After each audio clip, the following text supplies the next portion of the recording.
India TV YouTube channel को subscribe करें और बेल आइकन दबाएं। महाराष्ट्र पिछले 3 दिनों से भारी बारिश, बाढ़ और लैंडस्लाइड से करहा रहा है। रायगढ़ में पहाड़ टूटने से अब तक 52 लोगों की मौत हो चुकी।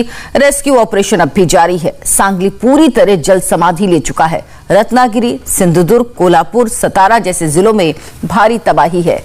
सीएम उद्धव ठाकरे हालात का जायजा लेने आज रत्नागिरी के दौरे पर जाने वाले हैं। रत्नागिरी में 21 लोगों की मौत समेत पूरे महाराष्ट्र में 72 घंटे में 112 लोगों की मौत हो चुकी। हालांकि रायगढ़ समेत महाराष्ट्र के प्रभावित सभी जिलों में युद्ध स्तर पर रेस्क्यू ऑपरेशन चल रहा है। पश्चिमी महाराष्ट्र के सांगली जिले में 78,000 से ज्यादा और कोल्हापुर जिले में 40,000 से ज्यादा लोगों को सुरक्षित जगहों पर शिफ्ट किया गया है।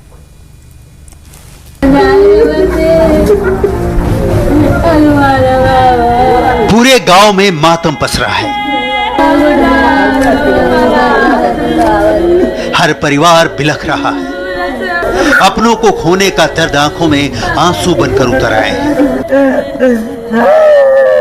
कितने तो ऐसे हैं जिनके परिवार के कुछ लोग अस्पताल में हैं, कुछ के मलबे के नीचे दबे होने का अंदेशा है। आखिरी बार अपने पिता को देखने के लिए इस शख्स की आंखें तरस गई हैं।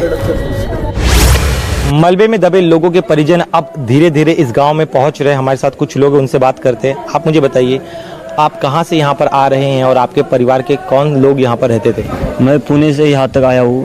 यानी मैं 3 दिन से पुणे से निकल के आया हूँ, लेकिन पुणे से मैं भोर तक गाड़ी के ऊपर आया और उधर से मैं चल के आया। और 3 दिन के बाद मैं आज गाँव में पहुँचा तो मेरे पिताजी, मेरे माँ, मेरी एक बहन थी और मेरी एक बहन और एक माँ वो जे हॉस्पिटल में, और मेरे माँ के बहुत कंडीशन बेकार है।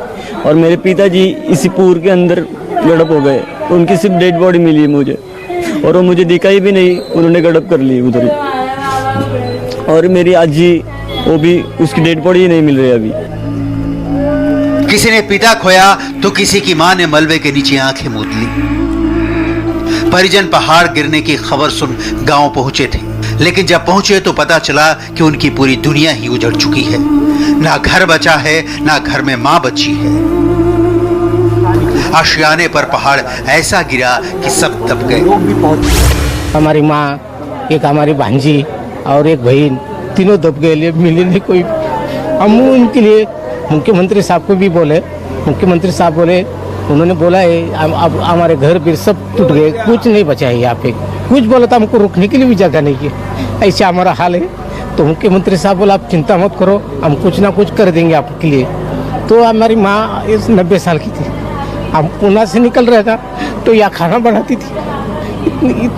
इतनी प्यारी माँ थी। तो उनकी कुछ बॉडी भी नहीं मिली नहीं, ये तीनों की। इस गांव में पहाड़ के नीचे जिंदगी दबने का दर्द किसी एक या 2 परिवारों का नहीं है। कई हैं जिन्होंने अपनों को खोया है। कई हैं जिनका आशियाना उजड़ गया है। कई हैं जिनकी आंखों में मौत वाली बारिश आंसू बनकर छलक रही है। 2 दिन पहले माँ के साथ बात हुई थी।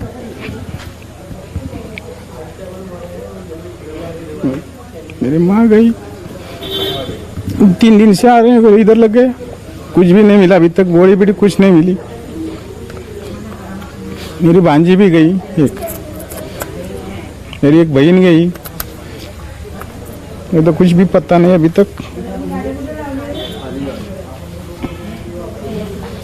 कुछ बता रहे यहाँ पे जो है, जो ढूंढने वाले आए हैं, जो अधिकारी राहत बचाव कार्य में लगे हैं, अधिकारियों से आपकी कुछ बातचीत हो पाई? कुछ कह रहे हैं आपको? कुछ नहीं हो गई बातचीत, किसके साथ भी नहीं बातचीत हो गई। मुख्यमंत्री यहाँ पर आए तो उनसे आप लोगों की बातचीत हुई?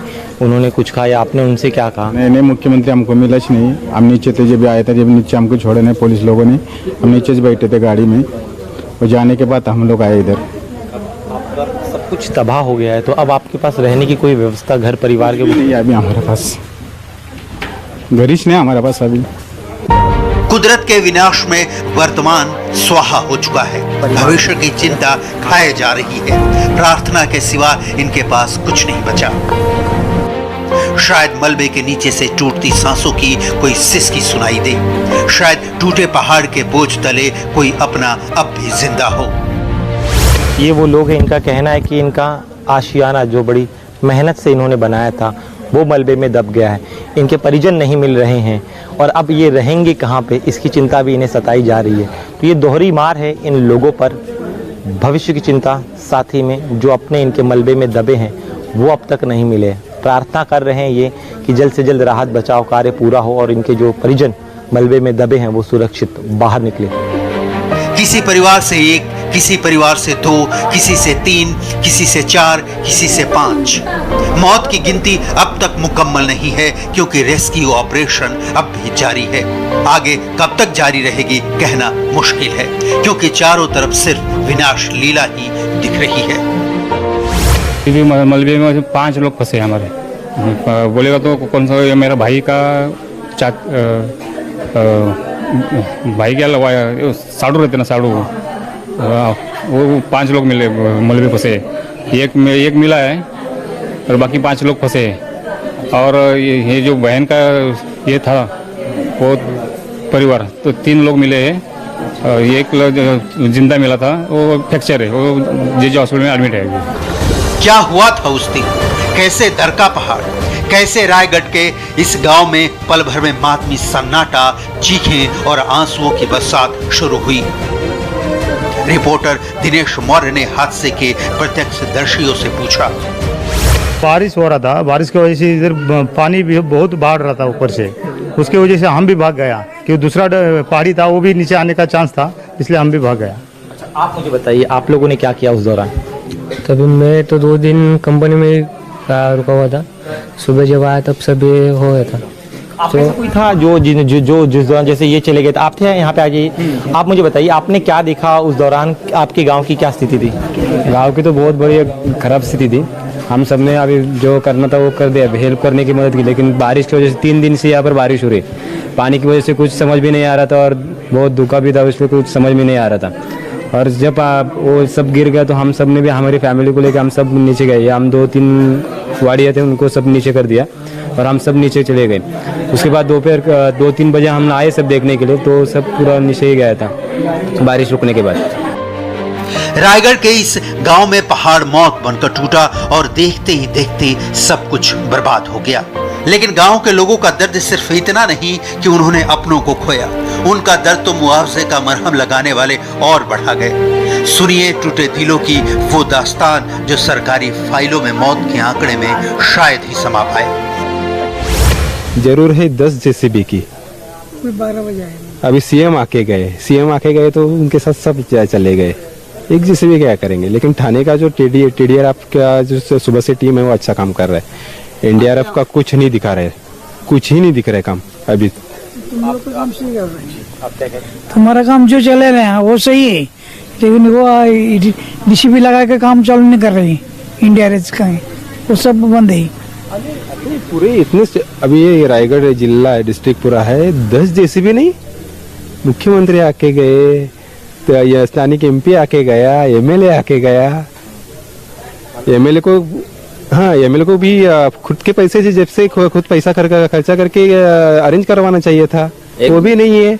कम से कम 4-5 जेसीबी तो लगाना चाहिए। एक जेसीबी में क्या होगा, कुछ नहीं होगा एक जेसीबी में। रायगढ़ के तलाई गांव की तस्वीरें दिल दहला देने वाली हैं।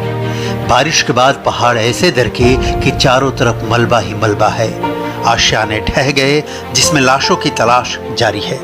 सवाल यह है कि आखिर तलाई गांव का यह पहाड़ अचानक कैसे टूट गया।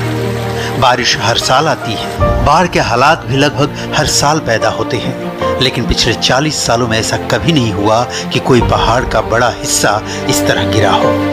इस बात को समझने के लिए इस गांव की भौगोलिक स्थिति को समझना जरूरी है।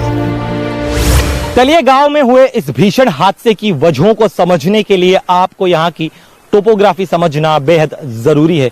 तस्वीरों के जरिए मैं आपको यहाँ की भौगोलिक स्थिति बताता हूँ। ये जो तलिए गांव है, सामने सह्याद्री के पर्वत हैं, इन पर्वतों के ठीक नीचे ये गांव बसा हुआ था। सामने आप जो पहाड़ देख रहे हैं, इसी पहाड़ का एक बड़ा हिस्सा इस गांव पर कहर बनकर टूटा। बरसात के दौरान स्थानीय लोगों का कहना है कि अक्सर इस पहाड़ से छोटे छोटे चट्टान और मिट्टी बहकर आते थे, लेकिन इस पहाड़ में बड़े बड़े चट्टानों के साथ साथ हजारों टन महीन मिट्टी भी है।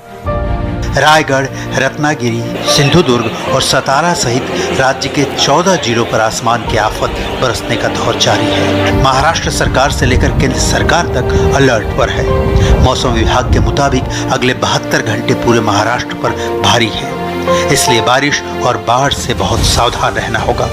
फिलहाल एनडीआरएफ की 34 टीमें महाराष्ट्र के अलग अलग जिलों में राहत और बचाव में जुटी हैं। लेकिन जैसे जैसे वक्त बीत रहा है, मलबे के नीचे जिंदगी बची होने की उम्मीदें कमजोर पड़ती जा रही हैं। नमस्ते, मैं हूं मीनाक्षी जोशी। वीडियो और खबरों से अपडेट रहने के लिए India TV YouTube channel subscribe करें, बेल आइकन दबाना ना भूलें। जुड़े रहें इंडिया टीवी के साथ।